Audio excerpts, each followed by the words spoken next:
ओम शांति। इस दुनिया में हर एक मनुष्य को जो भी वो कर्म करता है या जिनके साथ करता है, उससे कोई ना कोई इच्छा ज़रूर होती है।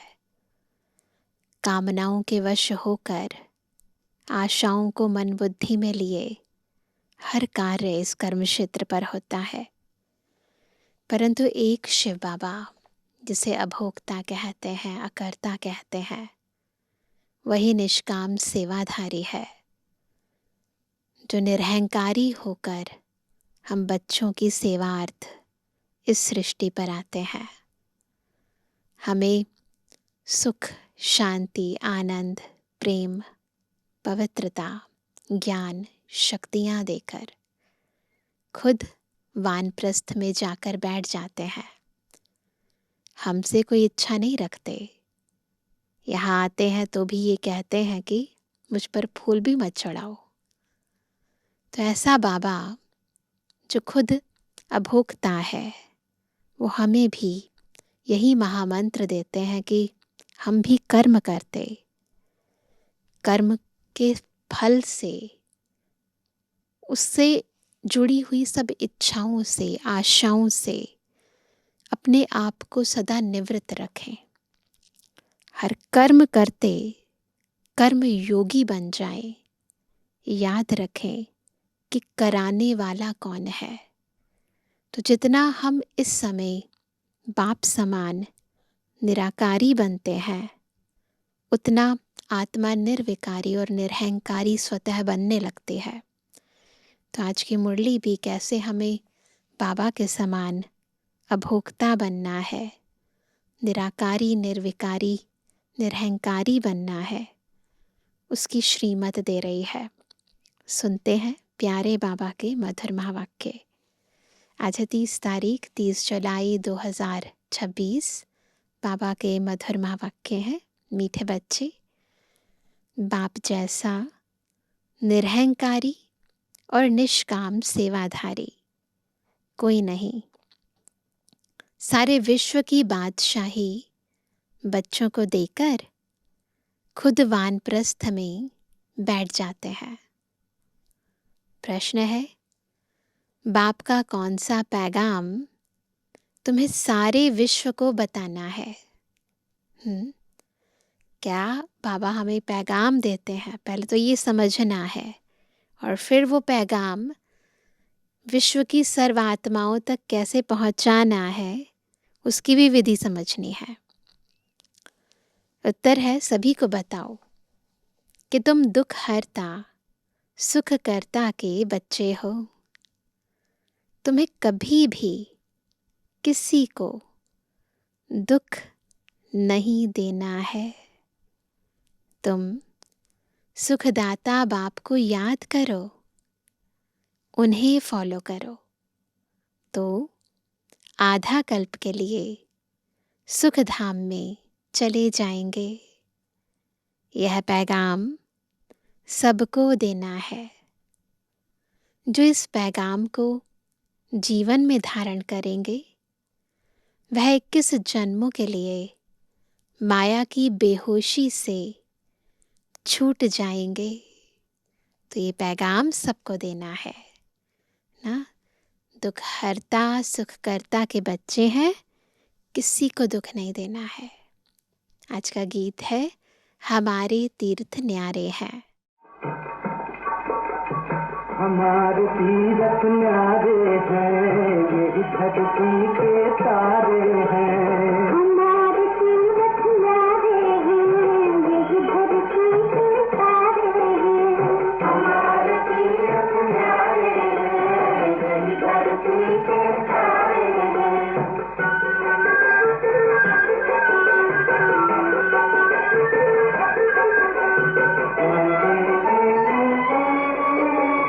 यहाँ पाप मिट जाया करते,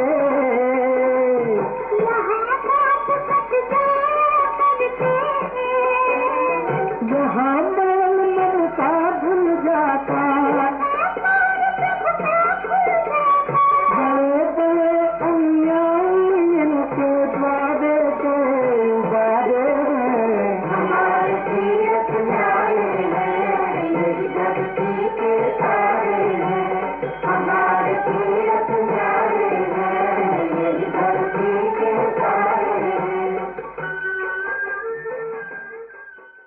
ओम शांति।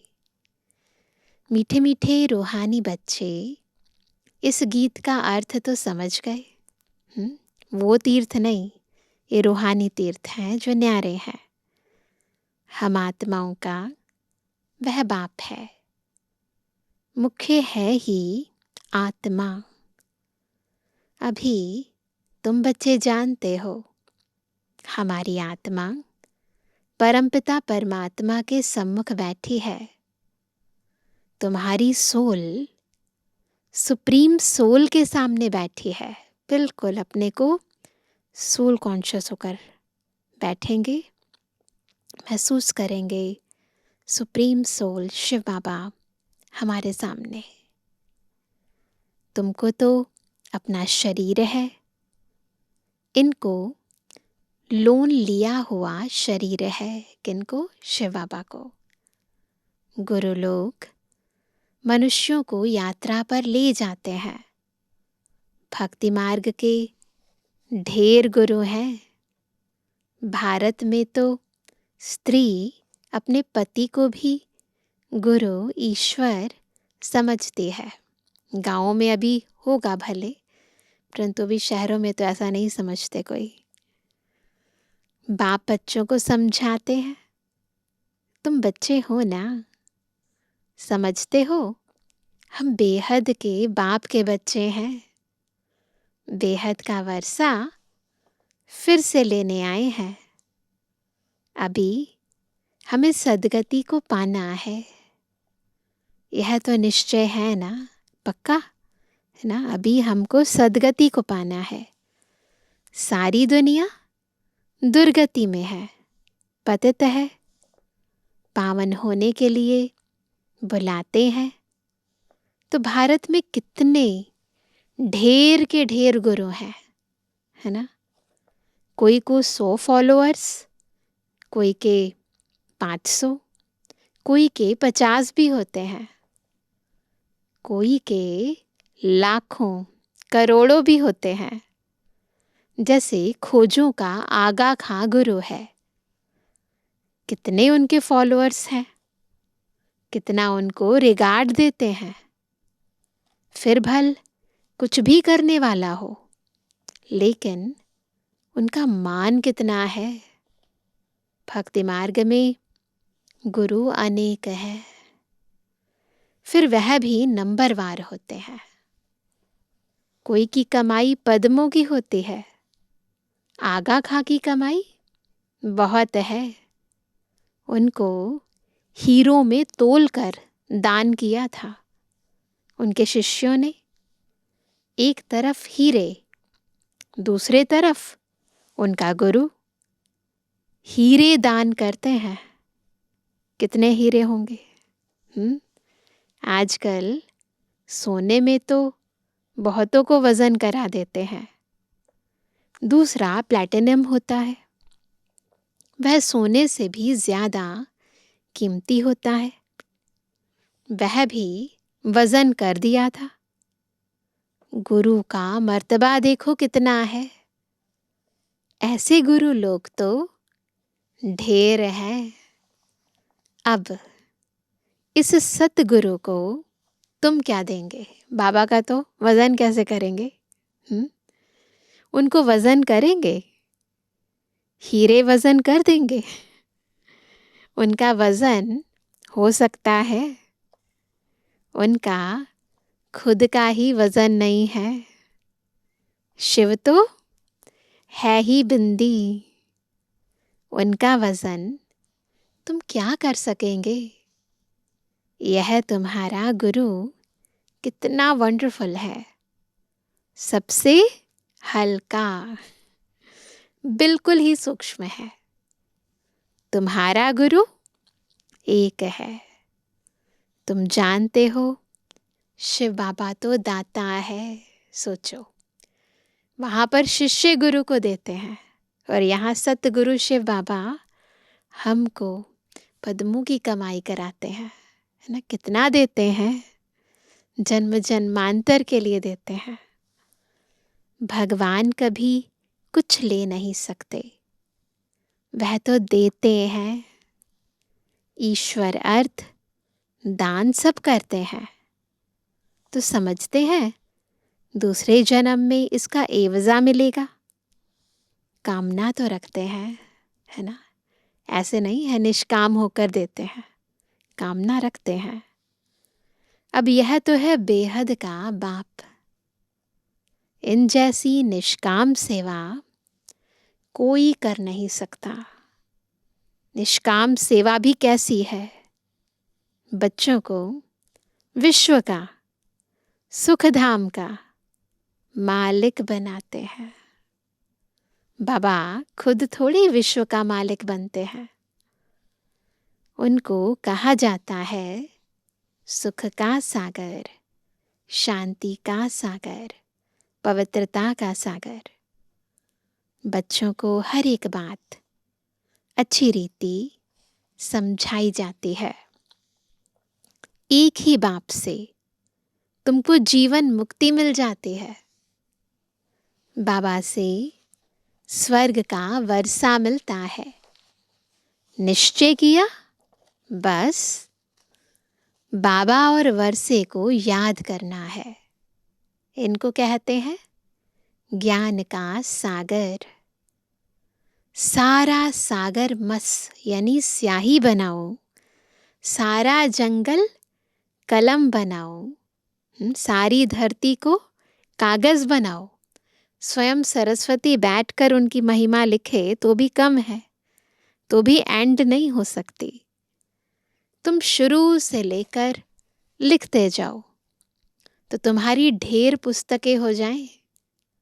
यह नॉलेज तो बहुत वैल्यूएबल है, जो धारण करने की है, केवल सुनने सुनाने की नहीं है, रटने की नहीं है, धारण करने की है।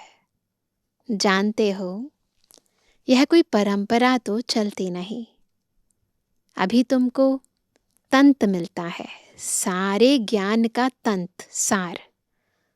बाप आकर बच्चों को अपना परिचय देते हैं, वही काफी है।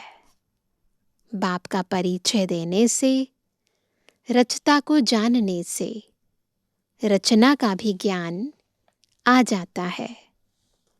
बुद्धि कहती है जो सतयुग में आते होंगे उनके पुनर्जन्म जास्ती होंगे। चक्र में जो पहले आए होंगे वही आएंगे। इस चक्र को भी अच्छी रीति समझना है। गीत में भी सुना, हमारे तीर्थ न्यारे हैं। वह तो जन्म जन्मांतर तीर्थ यात्राएं आदि करते आए हैं। यह सिर्फ तुम्हारी एक जन्म की यात्रा है। इस रूहानी यात्रा में जरा भी कोई तकलीफ नहीं। ज्ञान देने वाला एक ही सतगुरु है। सदगति तो किसी की भी होती नहीं। वह है सुप्रीम ज्ञान का सागर। सर्व की सदगति हो जाती है। बाकी क्या चाहिए? तत्व भी सत्प्रधान हो जाते हैं। यहाँ तमोप्रधान है तो वायु आदि भी ऐसी ही तमोप्रधान होती है। कितने अर्थक्वेक आदि होते हैं। सतयुग में तो कोई भी दुख देने वाली चीज नहीं होगी। बाप है ही दुख हरता, सुख करता। तुम उनके बच्चे हो। किसके बच्चे हैं? जो दुख हरता है, सुख करता है। किसको भी दुख नहीं देना है। दुख हरता के बच्चे हैं, दुख दे नहीं सकते। सबको यह रास्ता बताना है सुख का वर्षा पाने का। अब बाप कहते हैं तुमको सुख ही देना है। बाबा तुमको आधा कल्प के लिए ऐसा सुख देते हैं जो वहाँ दुख का नाम नहीं रहता। नाम ही नहीं है, दुख शब्द ही नहीं है। तुम जानते हो, बाप से 21 जन्मों का वर्षा पाने हम यहाँ आए हैं। तुम स्टूडेंट हो ना? किस लिए आए हैं? 21 जन्म का वर्षा पाने। तुम्हारी दिल में है कि शिव बाबा से स्वर्ग का सुख लेते हैं तो सब दुख दूर हो जाएंगे। बाबा हमको संजीवनी बूटी देते हैं सुरजीत होने के लिए। आत्मा जो है जैसे मूर्छित हो जाती है माया के कारण, विकारों के कारण, तो बाबा संजीवनी बूटी देते हैं सुरजीत करने के लिए। फिर 21 जन्म कभी मूर्छित नहीं होंगे, है ना। 2 युगों तक विकार का नाम नहीं होगा। वह संजीवनी बूटी है मन मना भव। सर्व का सद्गति दाता एक ही बाप है। उनको निराकार, निरहंकारी कहा जाता है। जिस तन में आते हैं वह भी साधारण है। बाप कहते हैं, dear children, I am your obedient father. बड़े आदमी हमेशा ऐसे लिखते हैं, आई एम ओबीडियंट सर्वेंट। अपने को श्री कभी नहीं लिखेंगे। आजकल तो लिखते हैं श्री श्री फलाना, श्रीमान श्रीमती लिखते हैं ना। आपे ही अपने को श्री श्री लिखते रहते हैं। वह बाप है निराकारी, निरहंकारी। अब तुम उनके सम्मुख बैठे हो, जानते हो वह हमारा बाप, टीचर, सतगुरु है। बाकी तो सब भक्ति मार्ग के अनेक गुरु हैं। गुरुओं के भी गुरु होते हैं, इनका कोई गुरु नहीं। यह सत बाबा, सत टीचर, सतगुरु है। याद रहे हम किसके बच्चे हैं, किसके स्टूडेंट हैं, किसके शिष्य या फॉलोअर हैं, है ना। तो बाबा जैसा है वैसा हमें बनना है। जैसे बाबा निराकारी है, निरहंकारी है, तो हमारे में भी बाबा के वो गुण होने चाहिए। तुम जानते हो आत्मा ही संस्कार धारण कर रही है। बाबा भी आत्मा है ना, उनमें भी गुण हैं। तुम्हारे गुण अलग अलग हो जाते हैं। इस समय जो गुण तुम्हारे में है वही बाप के हैं। फिर सतयुग में तुम्हारे दैवी गुण हो जाएंगे। बाप ज्ञान का सागर, प्यार का सागर है। श्री कृष्ण की महिमा अलग है। शिव बाबा को 16 कला संपूर्ण नहीं कह सकते, वह तो स्थिर है ही। बाप कहते हैं, यह टाइटल तुम मुझे नहीं दे सकते हो। सर्वगुण संपन्न, 16 कला संपूर्ण, ये देवताओं की महिमा है, बाबा के टाइटल नहीं है ये। मैं थोड़ी विकारी बनता हूँ, संपूर्ण निर्विकारी। अगर निर्विकारी है तो यानी कभी विकारी भी थे ना, तो बाबा तो सदा पवित्र है ना। बाबा कहते मैं थोड़ी विकारी बनता हूँ जो फिर सर्वगुण संपन्न बनो। मेरी महिमा इन जैसी थोड़ी करेंगे। इस नॉलेज को जिन्होंने कल्प पहले सुना है वही आएंगे, आकर बाप से सुनेंगे और बाप को याद करेंगे। पिछाड़ी को हाय हाय कर रोते हैं, फिर जय जयकार हो जाती है। अभी तुमने यात्रा का भी राज समझा है। इस यात्रा से फिर तुम कभी मृत्यु लोक में लौटते नहीं हो, उन यात्राओं पर जाते हैं, फिर घर पर लौट आते हैं। परंतु बाबा कहते हैं ये जो यात्रा है, रूहानी यात्रा, इस पर एक बार जाएंगे तो फिर इस मृत्यु लोक में नहीं आएंगे, फिर अमर लोक में आएंगे। उन यात्राओं से फिर घर लौट आते हैं। कितने मनुष्य स्नान करने जाते हैं, भक्ति का विस्तार देखो कितना है। जैसे झाड़ कितना बड़ा अथाह होता है, बीज तो बिल्कुल छोटा होता है, वैसे भक्ति का भी विस्तार कितना है। ज्ञान का एक टुबका भी सदगति कर देता है ना। बाबा कहते 1 सेकंड में जीवन मुक्ति मिलती है। बाबा को जाना, पहचाना, बस सतयुग में सीट पक्की। भक्ति में उतरते उतरते आधा कल्प लग जाता है। यहाँ तुमको सीढ़ी चढ़ने में 1 सेकंड लगता है। लिफ्ट कितनी अच्छी है, नीचे से एकदम ऊपर अपने घर ले जाती है।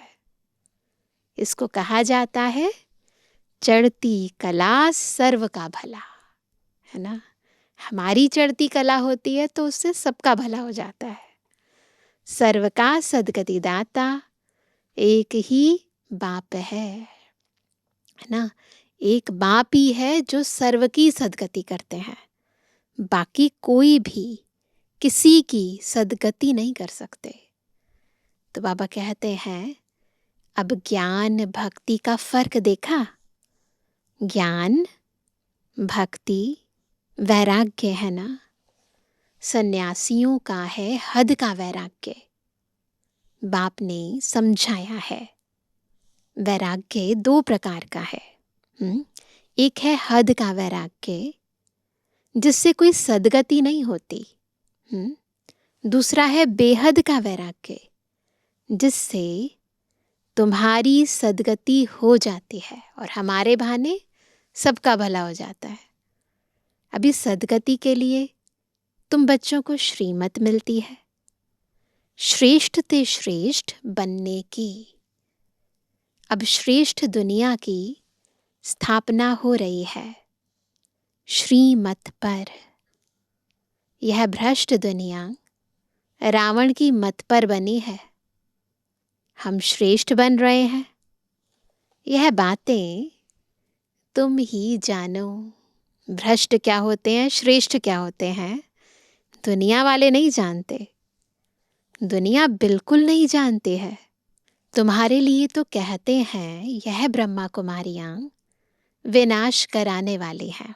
अभी हम विनाश शब्द का यूज नहीं करते, परिवर्तन अक्षर यूज करते हैं।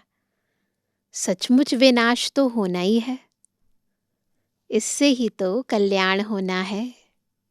कल्याणकारी बाप आते हैं तो महाभारी लड़ाई लगती है। कहेंगे हमने कहा था ना कि ब्रह्मा कुमारियां विनाश करेंगी, बरोबर विनाश तो होना ही है। पुरानी दुनिया विनाश होगी, है ना। नई दुनिया स्थापन करनी है तो पुरानी को तो खत्म करना पड़ेगा ना। हम नई दुनिया स्थापन करते हैं, पुरानी के बाद नई जरूर है ही। कल्प कल्प विनाश होता है, तब ही भारत में स्वर्ग के द्वार खुलते हैं। परंतु वे लोग समझें कैसे? आगे चलकर बहुत समझेंगे। ये उस समय साकार में बाबा ने कहा था, और अब हम देखते हैं खुद दुनिया वाले बड़े बड़े ज्योतिषाचार्य ये बता रहे हैं कि विनाश होने वाला है। तो आगे चलकर बहुत समझेंगे। बाप जब आते हैं तो पुरानी दुनिया सारी स्वाहा हो जाती है। तुम्हारा यह यज्ञ तो वंडरफुल है, जिसमें आहुति पड़नी है, यह भी तुम जानो और ना जाने कोई। विजय तो पांडवों की होनी है और सब खत्म हो जाएंगे। नहीं, ये सारी गुप्त बातें हैं। इन इशारों को समझना है और अपने आप को तैयार करना है। बाकी तुम पांडव रहते हो, फिर नई दुनिया में राज्य करते हो। यह नॉलेज बड़ी वंडरफुल है। सबका दुख हरता, सुख करता, सदगति देने वाला एक ही बाप है, और वो बाप हमें मिला है। कितना मीठा, कितना प्यारा बाप है। कहते आए हो, मीठे बाबा, आप जब आएंगे तो आप पर हम वारी जाएंगे। भक्ति में कहते हैं ना, मेरा तो आप दूसरा ना कोई। कहते ना, मेरा तो आप दूसरा ना कोई। तो बाबा कहते इसका मतलब ये नहीं कि घर बार छोड़ यहाँ आकर बैठेंगे, ऐसे नहीं। ये मन बुद्धि की बात है ना। नहीं, गृहस्थ व्यवहार में भल्क रहो। वहीं रहना है, वही कारोबार संभालना है। गृहस्थ व्यवहार में भल रहो, 7 रोज का कोर्स ले, फिर कहाँ भी जाओ, मन मना भावा, कहीं भी जाओ, बस मन बुद्धि से बाबा को याद करो। बाप को याद करना है और वर्षा पाना है। बस याद की यात्रा में रहना है, इससे ही बेड़ा पार है। यह भी तुम जानते हो, पवित्र रहना है। छीछी खाना आदि नहीं खाना है। मुरली तो मिलती ही है, बाबा को याद करना है। मुरली रोज रेगुलर पढ़नी है, और हर धारणा जो बाबा ने हमें सिखाई है, चाहे वो अन्न की है, चाहे वो तन की है, चाहे वो मन की है, उस पर पूरा पूरा चलना है। तो छीछी खाना भी नहीं खाना है। मुरली तो मिलती ही है। कोई समय मुरली नहीं भी मिलेगी, आफतें आएंगी, हंगामा आदि हो जाएगा, तो मुरली मिल नहीं सकेगी। तुम इन आँखों से जो कुछ देखते हो वह नहीं रहेगा, वह भस्म हो जाएगा। प्रलय तो होती नहीं। दुनिया तो एक ही है, नई सो पुरानी होती है। न्यू वर्ल्ड, ओल्ड वर्ल्ड कहा जाता है। अब तो कहेंगे यह ओल्ड वर्ल्ड है, बाकी थोड़ा समय है। वह कहते हैं कल्प की आयु लाखों वर्ष है। कलयुग के लिए कहते 40,000 वर्ष पड़े हैं। वास्तव में 5,000 वर्ष का चक्र है। तुम्हारी बुद्धि में सारी नॉलेज है। मनुष्य तो बिल्कुल पत्थर बुद्धि है, उनकी बुद्धि में ज्ञान नहीं है, अज्ञान है। एक्टर्स होकर ड्रामा के क्रिएटर डायरेक्टर को ना जाने तो उनको क्या कहेंगे? उनकी बुद्धि में रचता रचना का ज्ञान नहीं है। वर्ल्ड की हिस्ट्री, जियोग्राफी कैसे रिपीट होती है, यह तो जानना चाहिए ना। जो अच्छी रीति जानते हैं, बुद्धि में धारण कर औरों को धारण कराते हैं, वह ऊंच ते ऊंच पद पाते हैं।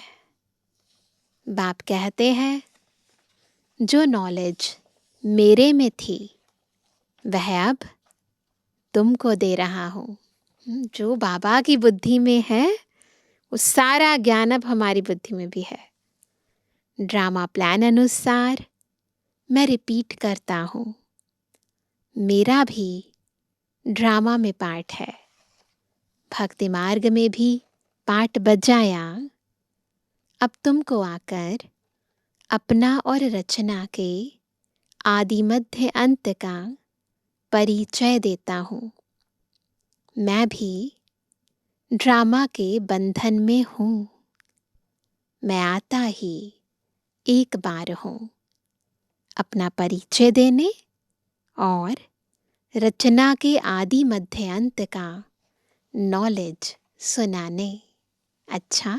अच्छा मीठे मीठे सिक्के दे दो रूहानी बच्चों पे रूहानी बाप दादा का दिल जान सको प्रेम से नंबरवार पुरुषार्थ अनुसार याद कर वाली रूहानी बच्चों की रूहानी बाप दादा को गुड मॉर्निंग, नमस्ते नमस्ते नमस्ते।